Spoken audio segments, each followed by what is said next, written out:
live. Hello, welcome. I hope you're inspired by seeing those three presentations.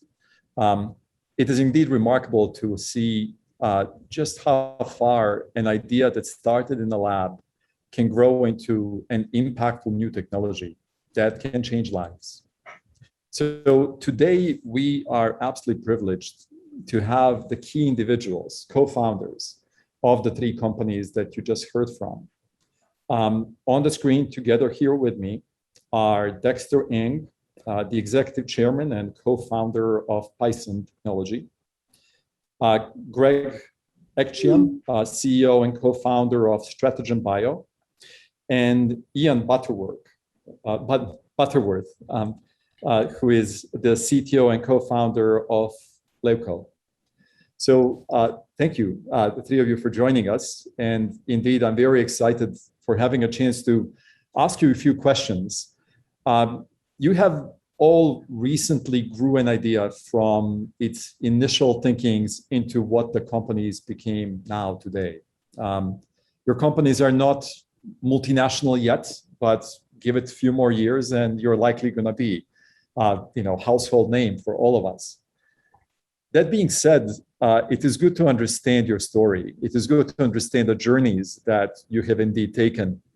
Maybe very simply to get us going, and Ian, I'll start with you and then ask Greg and Dexter also to chime in. Very simply, where does the name of your company come from? So we can better understand the origin of how you guys are thinking. Ian. So our company is based around the need to monitor white blood cells. So we are named after leukocytes. So Leuko is just the short form of that. Thank you. Greg. So our whole focus is personalizing patient care based on oxygen data. And so Strategen Bio is stratification based on oxygen. Excellent. And Dexter. Great. Nice to see you all. Pison is the name of a character in a Super Nintendo game. And that's how we try to take ourselves not too seriously at the company. Well, except you are delivering serious solutions. What would be amazing to hear from you is indeed kind of maybe to guide us through the story of building up your entities by utilizing the resources that were available to you as students at MIT. And maybe Dexter, let's start in different order, and maybe you can tell us a bit what was the resources at MIT that you particularly found useful as you started thinking about growing this idea? I appreciate that question. MIT is very dear to me. I went undergrad and graduated 2005, and then when I had the inspiration to see this problem set, turn my camera back on. I saw a problem set affecting people. Let me see, my camera keeps turning off actually. Seeing my mother, who had ALS, have a disability and she was not able to control computers, then I actually thought about what network could I tap into that could help me investigate this, what I thought was a technology problem set. And that's what prompted me to go back to the MIT network as an advanced study fellow.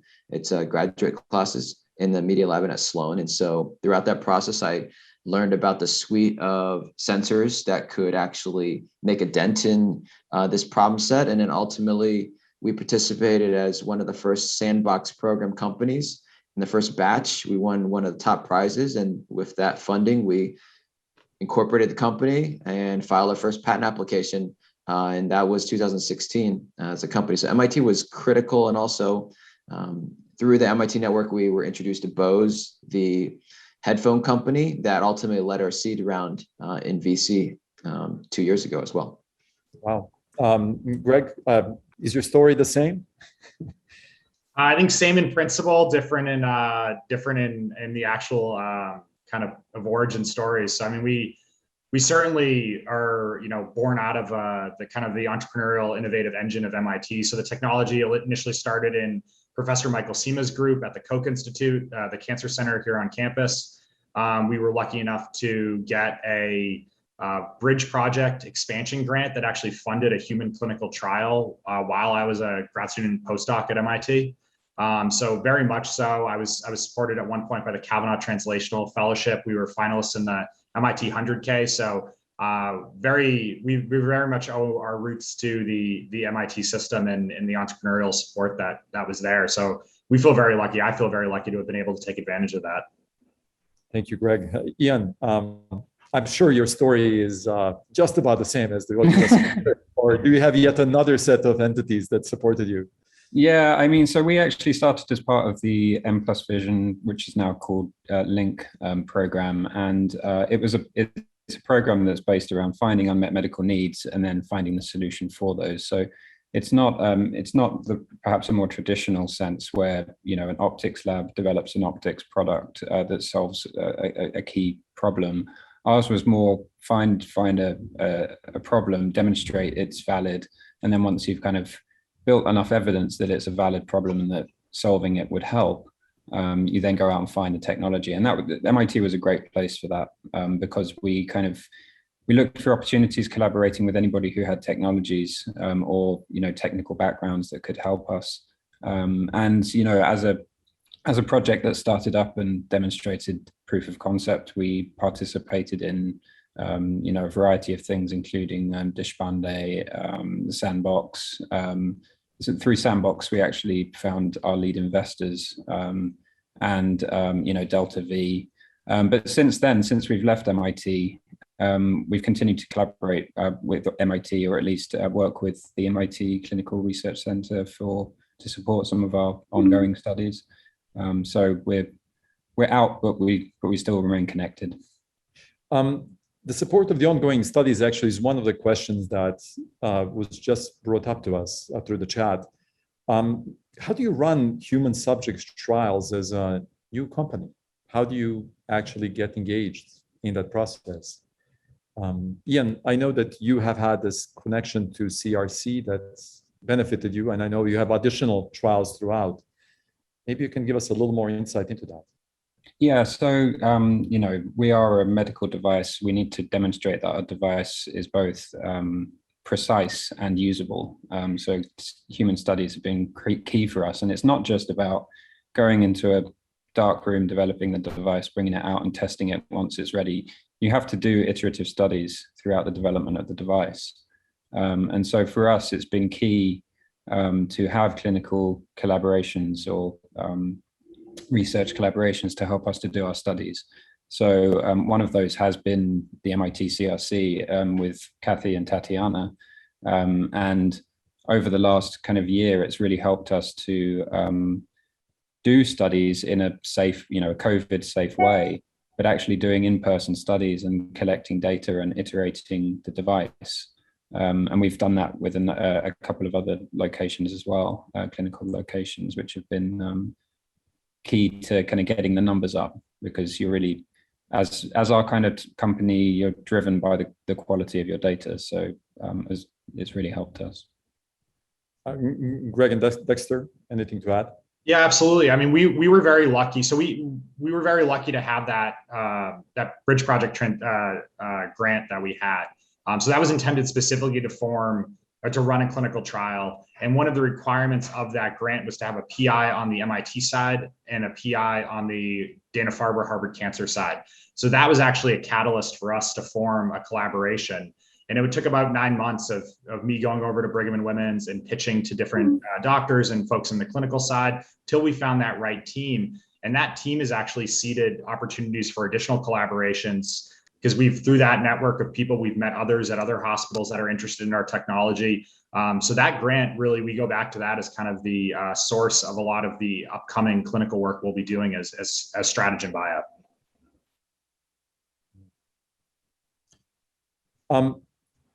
In many ways, the pandemic has changed everything we do.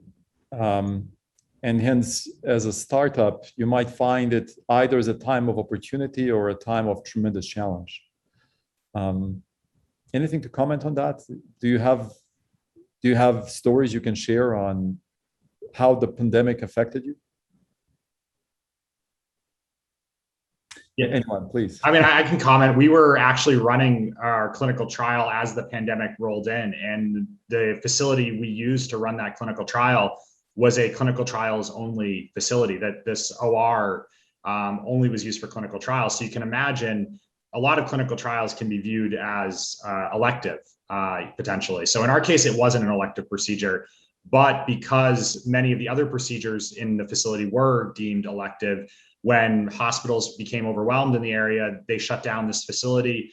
The handful of patients that we would have been able to run our trial on were moved to other facilities where we couldn't run the trial. So we actually had to cut our trial short by a few patients there, as you know, in late February, early March, which was unfortunate. But I mean, that was kind of the acute effect on us. And certainly, you know, launching a company, hiring, moving into lab space, all these things during a pandemic are not necessarily what any of us anticipated. But I think for the most part, you know, you got to be flexible, you got to be creative on how you achieve those goals. So in our case, we leveraged a little bit more of you know, contractors and remote work in that sense, that we weren't necessarily having people in our lab. But luckily, you know, the life sciences is viewed as an essential industry. So for the vast majority of the pandemic, you know, folks in our position have been able to power through and work with, you know, obviously with COVID precautions, but not necessarily with tremendous disruption to our normal daily working environment.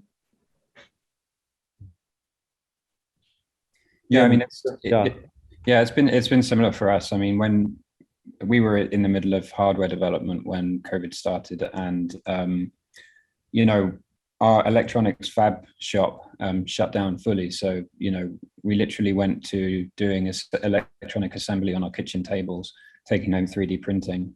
And that was, to be honest, quite fun. You know, it was, we got there and we've been since, you know, things have improved and we've had better access to things. But, you know, the key thing again is the data. And for us, we you know, we need blood draws alongside our device, and getting those blood draws done is something that you can't really do at home. We also need access to certain types of patients. And so, you know, the collaborations that we've had with the CRC and other hospitals have been key. And I think one thing is that we've had, you know, we've had access to these because we have some champions in some clinical locations that have really tried to get our studies done, because people kind of see the value in our product. So that's been something that's been quite remarkable and, you know, very helpful for us, and I'm very thankful for. Well, Ian, you speak like a true CTO when you say assembling things on a kitchen table was really fun. That's a trademark of hands-on CTO. Dexter, you know, the pandemic indeed has affected all of us in many ways. And I know that as a company, Pison has looked at the ways of spreading out the opportunity of this technology, not just leaving it in a single market, right? You are looking at ways of other applications. Could you comment maybe more on that, as trying to understand how best to monetize this amazing value of an idea, and recognizing you need to maybe sometimes find a slightly related markets to be able to proliferate the idea more fully?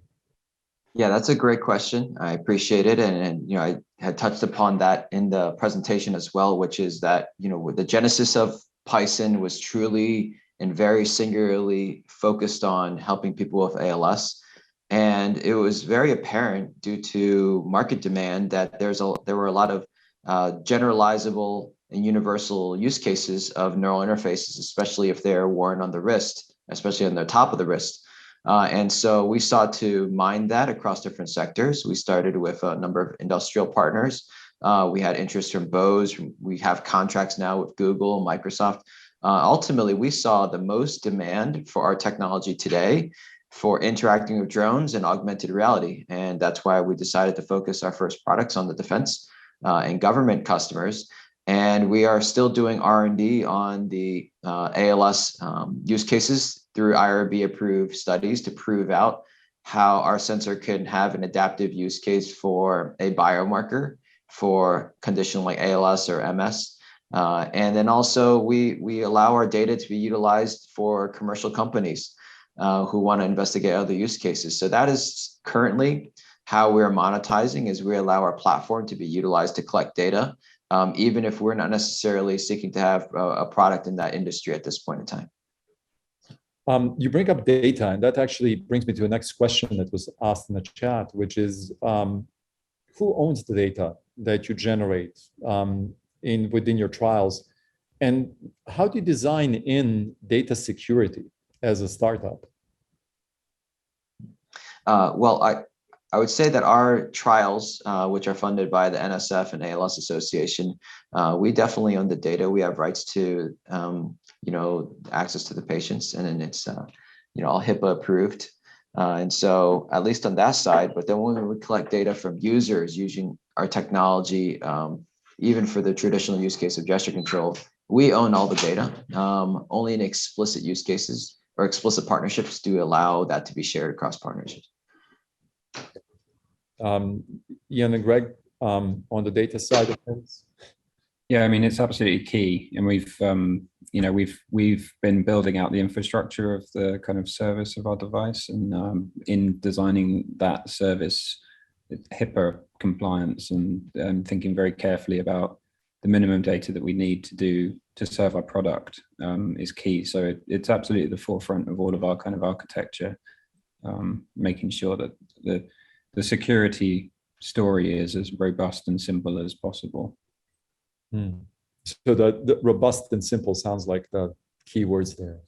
Yeah. I think the key is just, thinking in advance of what you're going to need. It's much easier to lay these things out before you start generating the data than it is after the fact. So for us, it's just something we're just trying to be very cognizant of at an early stage, and make sure that, data rights and ownership of data and the way the data is flowing is important.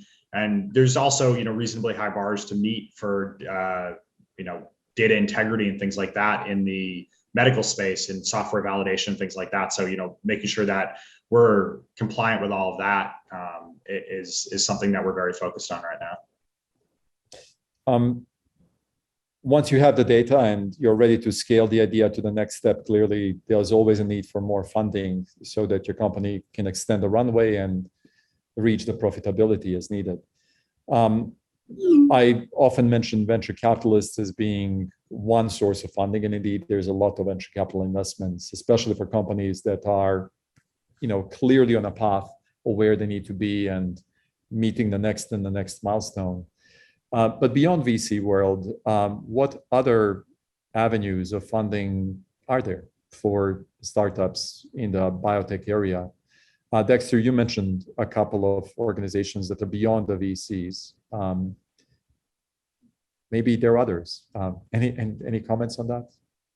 Yes, of course. I think it's number one, the role of the founders to chart a financing pathway for the company. And we sought at Pison to grow through individual angel investors, and then of course have some institutional investment, but also the government through SBIRs, SBIRs, provide a lot of funding for Pison for our frontier technology. There's a lot of overhead to be able to manage these, but ultimately the government has the company's best interest in mind in terms of IP rights as well. And then those can come from the NSF, the National Science Foundation, or from Health and Human Services, or from the Department of Defense. And we've been able to tap into that to a great degree. And that's also how the government seeks to fund early technologies prior to full production rate ability for it to be purchased. So ultimately, that system is generally working well. We were actually at Pison awarded the top Air Force prize last year, what's called a STRATFI Strategic SBIR contract. And with that, they utilized a larger size than normal funding. They also utilized the ability to mandate our technology be utilized for programs of record, such that we will be standard issue for 5,000 users in a couple of years. And that's really key for a company to have that level of conviction from the customer. It allows us to feel comfort in, putting more eggs into the basket, and it assures product market fit. So that ultimately is an important piece of that. And that was fundamentally, motivated by government early stage grants. You mentioned SBIRs, STTRs. Is that the venue that Ian and Greg, your companies also reached into? Yeah, absolutely. We were just awarded an SBIR from the National Cancer Institute last month. So we're absolutely exploring the SBIR funding pathway. I think there's opportunities. I mean, Dexter kind of talked about some of the opportunities with corporate partnerships. I also think if you can start generating revenue, even in the life sciences, that can be a nice addition to the grant funding or the dilutive investment from investors. So I think it's kind of an all of the above approach. But I think at the end of the day, Dexter's point is correct that you really have to, as a founder, as leadership in the company, you really have to chart out what that path looks like and have grants don't always come in. Grants, grant amounts change. The pandemic influenced grants and grant funding. So you really need to make sure that you have a robust pathway and that you don't have gaps in your financing as you grow the company. It is always stunning to me to realize your job is to make sure the other people get paid in your company because they somehow always need salaries. And that is tremendous responsibility. And truly, all the young startups that are growing that way, it's incredible to me to see how much responsibility you take upon yourself and deliver continuously. Greg, you also mentioned this partnerships with existing companies as being valuable. Federal government does indeed through STBIR, STTR invest, I believe, $3 billion a year. And that's quite a lot. Massachusetts actually is extremely good as a state in capturing that, thanks to the high quality of companies that we are able to indeed harbor in this state, thanks to you. But the partnership with existing companies also is often mentioned as being very important as a way of having either a strategic opportunity or maybe a way of one day being acquired. Is there anything to be commented on that you might want to add to, Greg? Was that to me? Sure. We can start with you and then we'll move on. Sure. I mean, I think you mentioned the opportunity to get acquired, but I think the more near-term benefit to that is if they're a potential customer or significant player in the field, it is tremendous validation of your technology, great signaling, and something, with these SBIR grants, there's a lot of give and take. There's a lot of interplay between the different entities. The SBIR, the government likes to see that investors are interested in you, that potential customers and corporate partners are interested in you. They like to see that you're getting, you're raising SBIR financing because it helps every dollar go further. So there's a lot of interplay between all these entities we're talking about here. But I think at the early stage, if you can engage with a existing company at a meaningful level where they're putting some skin in the game, it really does go a long way towards signaling that your company is doing something that's meaningful, doing something that people want. Yeah, I mean, that's been the case for us as well. I mean, more recently, we were fortunate to get an SBIR grant as well. And that's been huge for us. But along the story of the history of the project, we've been pretty creative in getting as much funding and support as we can, whether that's kind of business plan competitions or internal MIT programs. But one of the things we did was we were participated in the Philips HealthWorks Accelerator, which was interesting for us to speak to an existing established hardware and software provider. But more recently, so the MIT CRC study that we did was supported through the Mass Sandbox program that I think Brian mentioned earlier in the seminar. And then most recently, we actually just won a competition with the VA to partner with VA centers. So we are now in the process of starting up a collaboration where we're going to be validating our product across a handful of VA centers around the country, which is pretty exciting for us. Dexter, anything to add? Oh, no, that's all great. Thank you. I appreciate that. Questions. Okay.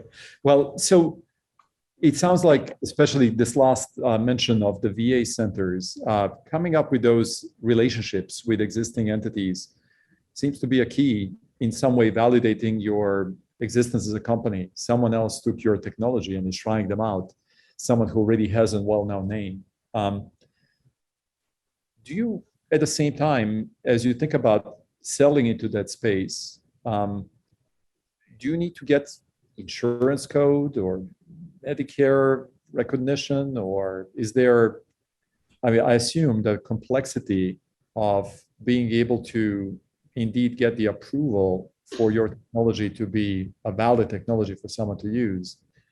For a start, that might be daunting. And so Can you do this on your own? Do you need a big company to help you with? Do you hire extra people? Is there an entity outside of you that you can, hire as needed to get you the particular process completed?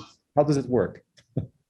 Well, I think all of those are options, and depending on your setup, you choose which is best for you. I mean, for us, we've worked with a variety of different things, but you have reimbursement code consultants available and regulatory consultant available. So you kind of you see what fits, and you move that way. Okay. I think one thing you said took me back. We participated in the NSF's I-Corps program. So for people who aren't familiar with that, that's a minimum of 100 interviews over 8 weeks doing customer discovery. And some of the questions we asked are, what's the last new technology you've brought into your hospital? How did you pay for that? Was it before or after reimbursement? And you can start to stratify the types of centers that have the flexibility to adopt a new technology potentially before a reimbursement code exists. Then you have other centers that'll say, okay, we're ready to go the second that code's there. And the other ones that may say, oh, we want to see what the data looks like from these other hospitals. So you start to see that, there's not all hospitals or not all customers are created equal. They all have different motivations for adopting new technologies, and they can all do it at different points based on, partially their financial situation, or whether they're an academic center that's more open to early stage or early adopters. So I think understanding your customer is pretty important. And for us, the I-Corps program was one thing that helped us do that. Once a VC told me that that you're ready when you make your first 2 sales. After your first 2 sales, you know what you're doing. Well, as you look back on your journey, and it hasn't been tremendously long, but you already have plenty of stories to tell from your journey up till now. What surprised you the most in starting the company from either technology or business perspective? Dexter, maybe we can start with you. That's a very good question, and I'll err on talking about the definitely the complexity of running a company. And so when we were a small company, less than 10, the speed at which we could change direction and pivot, it's like being in a kayak, going down a river. You can change really, really quickly. But as a team grows, and then as investors come on board, direction needs to be locked down for a multi-year process. And so to be able to make that transition well and to get everything sorted out, that's what's really, key. And so for us at Pison, even just this year, we made some very, very big and heavy decisions that locked down our sector, as well as locked down our product direction. So far, they are turning out well, but also being able to grow and say no to a lot of different things has been challenging, because we used to be able to have the nimbleness to say yes. So now it's a lot more no's than in anything else, but it's also meaning the quality of our technology product offering is going up as well. So. Well, it's a sign of maturity of a typical startup as you're honing your vision that is well perfected enough that that the rest will be distractions, those extra opportunities coming your way. It is indeed a signal that you guys are running a really good company. Greg, what surprised you the most? I mean, I think it's, I'll play off something Dexter said. I think it's very interesting to see what people come to you and say they want to do with your technology. So, you'll give a talk at a conference, or someone will hear about you and they'll reach out and they want to do X, Y, Z with it. And it's not always something you necessarily had high on your list or, whatever. But I think the key is, you have to prioritize. Is it on the core path of the company, or is this something that's going to be a distraction for us? And having to say no to people coming from, top hospitals, top universities who say, we're very interested in doing this with your technology, having to tell them, that sounds really exciting, but we're not in a position to support that right now. We'd be interested in doing that once we have an FDA cleared device, and we'd be happy to, work with you at that point. But, you're going to have to sit tight here for a couple of years because it's not our launch product. Is it not something I necessarily anticipated having to say? When you go from academia to a startup, you want to get everybody's attention. You want to get everybody excited about you, but there becomes a tipping point where you have to say, okay, if we take on too many of these, what end up being distractions, we're not going to succeed. So I think that's something that surprised me, that just making sure that you're very cognizant of what the critical path is, what's on that and what's not. And, just letting people know, hey, we'll work with you in a couple of years, but it's just not possible for us to do that right now. We won't be there in a couple of years if we work with you now, potentially. So you got to keep that in mind. And just be, I think it helps to be open with people. I try to set the stage with every conversation we have. If it's something we want to engage in, but we can't engage now, I don't sugarcoat the timeline for when we would get to them. I don't sugarcoat the timeline for when we could support a human trial with their patient population. I'm very upfront about that because I think it's important to, be on the same page from day one. You never want to go back to them every 6 months and say, I need another 6 months. It's better to say, I need 2 years from today, and then we can work on that timeline together. They can ramp up, we can ramp up. But I think it's good to just be upfront and open with them on when you're going to be able to support what they want to do. Yeah, I agree. Ian, and the most surprising thing for you?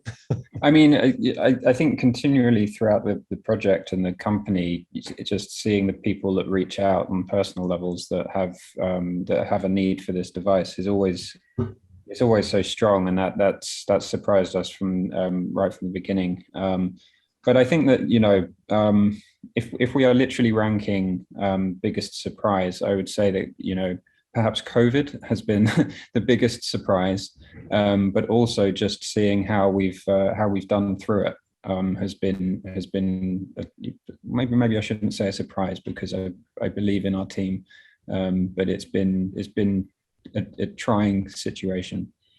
Yeah, no, I'm amazed with the successes that you are able to project forward after 18 months of being locked down. Indeed, a tremendous amount of creativity in maintaining the funding for the company, for the team, and advancing still a product that you need to develop. So as you look back at your MIT experience, what did we as MIT miss in preparing you? What is it that we should have done better in getting you more aware, more ready? At the time that you were students, I think maybe we just launched the innovation and entrepreneurship minor, or maybe it was not even quite there yet. It was certainly in our imagination as faculty. We realized that we don't give you necessarily a very orderly direction on how to prepare yourself as a new CTO or CEO of a startup. And yet, only recently we started actually giving you a little bit more formalized way of thinking.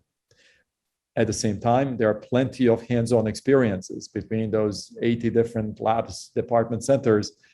There was a way for you on your own to choose to jump in. However, with that as a prelude of my question, what is missing? What would you have wished MIT has taught you before you stepped out and tried launching your company?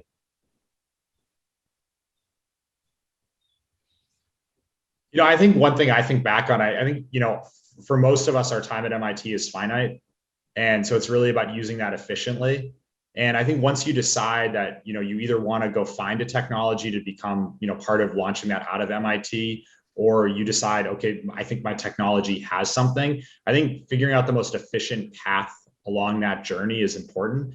And I think, MIT's come a long way in doing that with a lot of the things you're talking about. I was lucky to have an advisor who had spun companies out. So I had someone I could go to. I was in an environment where that was very much at the forefront.